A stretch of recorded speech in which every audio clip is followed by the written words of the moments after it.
जब लोग तेलंगाना का नाम सुनते हैं तो उनके जहन में एक मॉडर्न आईटी हब या रिच हिस्ट्री आती है। लेकिन इस स्टेट की असली कहानी इसकी जमीन के अंदर छुपी है। एक ऐसी ज्योग्राफी में जहाँ के स्ट्रक्चरल टिल्ट ने यहाँ के नेचुरल ड्रेनेज सिस्टम को डिफाइन किया और जहाँ के लोगों ने दुनिया का सबसे बड़ा लिफ्ट इरिगेशन प्रोजेक्ट बनाकर प्रकृति के रूल्स को ही बदल दिया।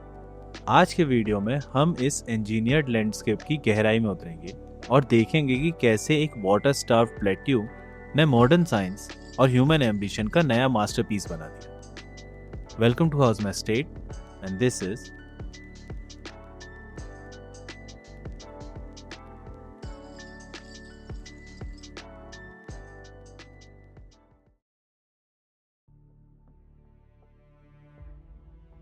इंडिया के मैप पर साउथ सेंट्रल रीजन में एक लैंडलॉक्ड स्टेट है, तेलंगाना। सबसे पहले इस वर्ड को समझते हैं, लैंडलॉक्ड।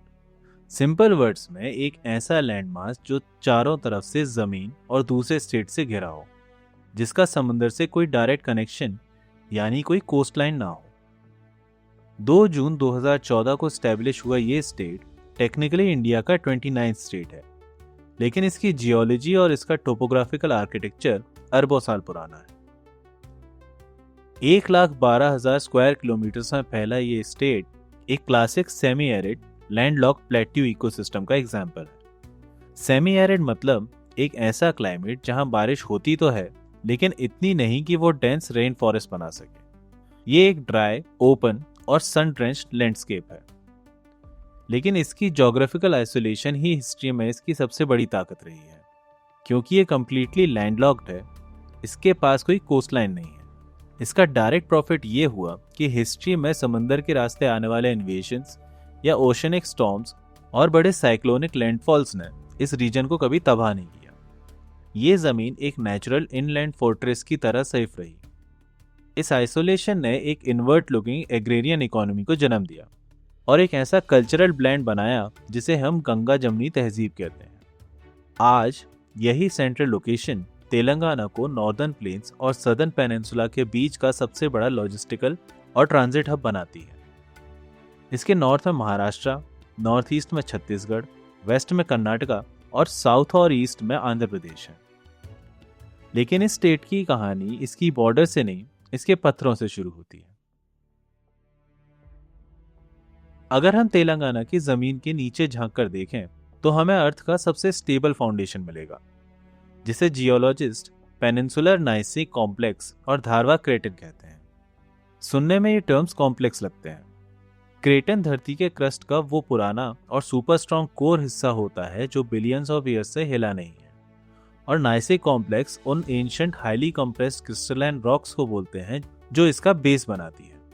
ये लगभग 2.5 बिलियन ईयर्स पुरानी आर्कियन बेडरॉक है, यानी जब हमारी अर्थ अपने यूथ में थी तब की बनी हुई सॉलिड चट्टान है।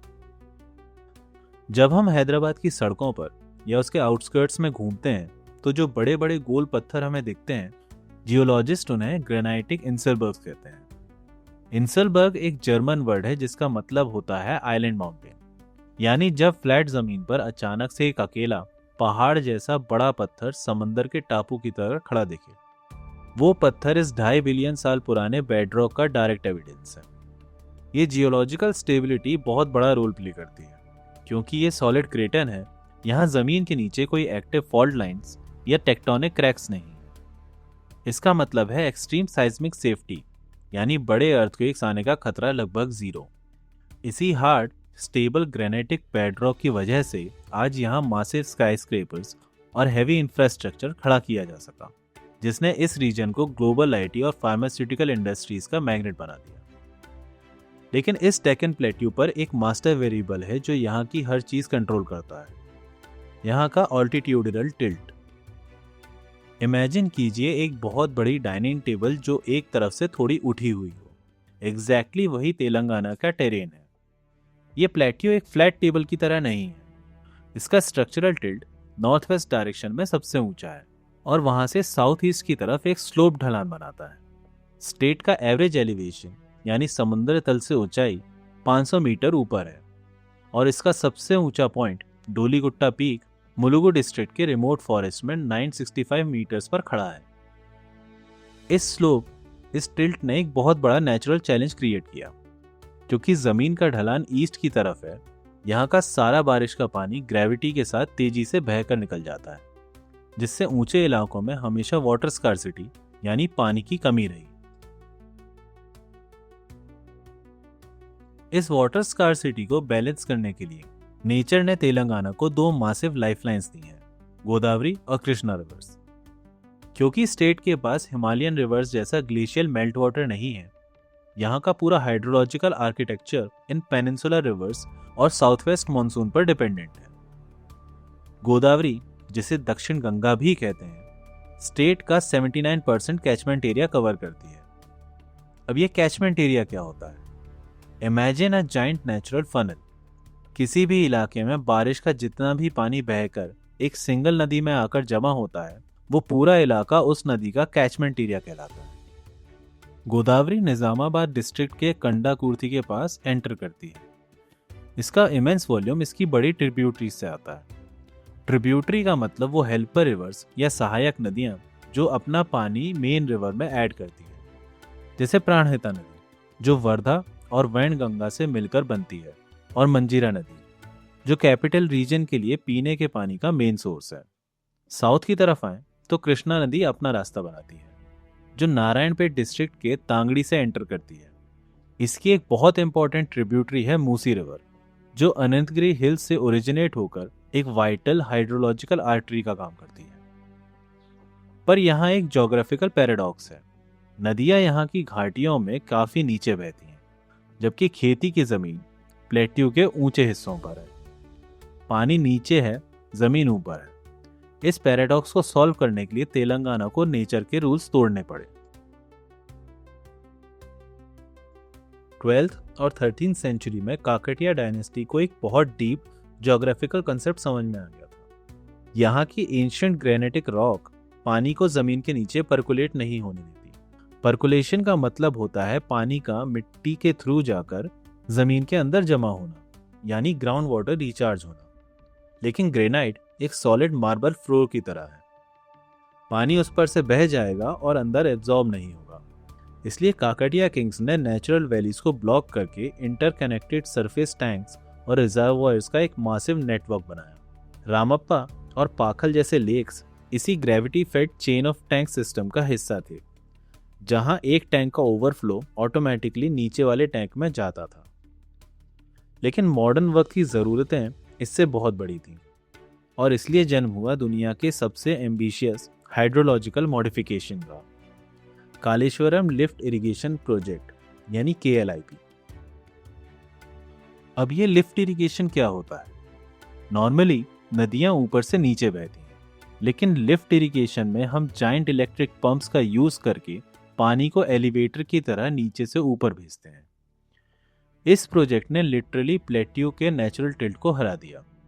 क्योंकि गोदावरी नीचे बहती है, KLIP उस पानी को मेदीगड्ढा जैसे बराजेस में रोकता है और फिर अंडरग्राउंड पंप हाउसेस के जरिए पानी को रिवर्स पंप करता है। पानी को वर्टिकली 500 मीटर ऊपर लिफ्ट किया जाता है। मासिव 139 मेगावाट पंप्स और हजारों मेगावाट पावर का यूज करके, ताकि वो ऊंचे रिजर्वॉयर्स तक पहुंच सके।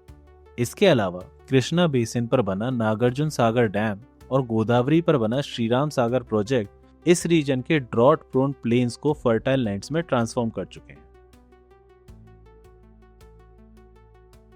जब पानी इन जमीनों पर पहुंचता है तो वो मिलता है यहाँ की यूनिक पेडोलॉजी से। पेडोलॉजी ज्योग्राफी की वो ब्रांच है जो मिट्टी यानी सॉइल के ओरिजिन, टाइप्स और क्लासिफिकेशन को स्टडी करती है। तेलंगाना की पेडोलॉजी हमें 2 तरह की सॉइल्स दिखाती है। पहली है रेड सॉइल्स, जिसे लोकली चलाका या डुब्बा कहते हैं। ये स्टेट के 2/3 एरिया में मिलती है। ये उसी एंशिएंट ग्रेनाइट के टूटने से बनी है। इसका लाल रंग इसमें आयरन ऑक्साइड होने की वजह से है। ये सॉइल एक छलनी की तरह बिहेव करती है। ये पानी को जल्दी ड्रेन कर देती है, इसलिए यहाँ मॉइस्चर बचाना मुश्किल होता है। दूसरी तरफ है ब्लैक कॉटन सॉइल, जिसे साइंटिफिक टर्म्स में रीगर कहते हैं, जो डेक्कन ट्रैप के बेसल्ट रॉक्स के आसपास मिलती है। ये डीप ब्लैक और क्लेई होती है। इसकी यूनिक सुपर पावर ये है कि जब ये ड्राई होती है तो इसमें डीप क्रैक्स बन जाते हैं, जिससे मिट्टी नेचुरल ब्रीथ करती है, और जब गीली होती है तो ये एक स्पंज की तरह बहुत सारा मॉइस्चर रिटेन करती है। ये कॉटन और टर्मरिक के लिए परफेक्ट है। इस जमीन पर एक बहुत ही स्पेशलाइज्ड फॉरेस्ट इकोसिस्टम मिलता है, central Deccan plateau dry deciduous forest. ये फॉरेस्ट लगभग 24% एरिया कवर करता है। डिसीडियस उन पेड़ों को कहते हैं जो साल के एक स्पेसिफिक मौसम में अपनी पत्तियां गिरा देते हैं। यहाँ के पेड़ जैसे कि टीक और बैम्बू गर्मियों के मॉइस्चर स्ट्रेस से बचने के लिए और पानी को एवेपोरेट होने से रोकने के लिए अपने पत्ते गिरा देते हैं। नल्लामला हिल्स के अमराबाद टाइगर रिजर्व्स और आदिलाबाद के कवल टाइगर रिजर्व इन्हीं रगेड टेरेंस में बसे हुए क्रूशल बायोडाइवर्सिटी कॉरिडोर्स हैं, यानी वो सेफ ग्रीन हाईवेज जहां वाइल्ड एनिमल्स बिना ह्यूमन इंटरफेरेंस के एक फॉरेस्ट से दूसरे फॉरेस्ट माइग्रेट कर सकते हैं। प्लेट्यू की सतह से और गहराई में जाएं तो हमें तेलंगाना की सबसे बड़ी इकोनॉमिक ताकत मिलती है। स्टेट के ईस्टर्न पार्ट में प्राणहिता गोदावरी ग्राबेन नाम की एक मासिव स्ट्रक्चर है। Now what is a graben? Imagine कीजिए कि जमीन की 2 लेयर्स के बीच दरार आई और बीच का पूरा ब्लॉक नीचे धंस गया। इस डाउनवर्ड संकन जियोलॉजिकल वैली को जियोलॉजिस्ट ग्राबेन कहते हैं। करोड़ों साल पहले इस लो लाइंग ग्राबेन में डेंस एंशिएंट फॉरेस्ट दबे और कंप्रेस हुए, जिसने गोंडवाना सेडिमेंट्री सीक्वेंस को जन्म दिया। वो जियोलॉजिकल लेयर्स जहां ऑर्गेनिक मैटर प्रेशर में आकर कोल बन गया। आज वही मटेरियल सिंगारेनी कोलेरिस के रूप में 8.79 बिलियन टन्स के non coking coal reserves provide कर रहा है, जो पूरे साउथ इंडिया की पावर ग्रिड्स को चला रहा है। और सिर्फ कोल ही नहीं, नालगोंडा डिस्ट्रिक्ट में एंशिएंट क्वार्टजाइट्स के नीचे मिलियन टन्स यूरेनियम छुपा है, जो इंडिया की न्यूक्लियर स्ट्रेटेजी का बड़ा हिस्सा है। लेकिन इस पूरे लैंडस्केप पर लोग कैसे रहते हैं, ये भी इसकी ज्योग्राफी ने तय किया। हिस्टोरिकली यहाँ के डेंस नॉर्थर्न और eastern forest indigenous tribal communities के घर रहे हैं, जैसे गोंड्स, कोयास और नल्लामला के रगेड हिल्स में बसने वाले चेंचूस। ये कम्युनिटीज हजारों सालों से एनवायरनमेंट के साथ बैलेंस में रह रही हैं। लेकिन आज डेमोग्राफिक डिस्ट्रीब्यूशन यानी आबादी का फैलाव तेजी से बदल रहा है। स्टेट का 61% हिस्सा अभी भी एग्रेरियन रिदम पर ही चलता है, लेकिन अर्बन कंसंट्रेशन एग्रेसिवली बढ़ रहा है। हैदराबाद का मेट्रोपॉलिटन एग्लोमरेशन यानी मेन सिटी और उसके आसपास के सबर्बन बेल्ट्स का ह्यूज क्लस्टर अकेला एक मासिव ग्रेविटी पॉइंट बन चुका है। इस मासिव शिफ्ट और रूरल डिवाइड को एड्रेस करने के लिए ही स्टेट ने अपने पुराने 10 डिस्ट्रिक्ट को रीऑर्गेनाइज करके 33 छोटे और फोकस्ड डिस्ट्रिक्ट बनाए, ताकि एडमिनिस्ट्रेशन को लोकल ज्योग्राफी के और करीब लाया जा सके। तेलंगाना की ज्योग्राफी सिर्फ एक स्टैटिक पुराना बैकग्राउंड नहीं है, ये एक एक्टिवली इंजीनियर्ड जिंदा लैंडस्केप है।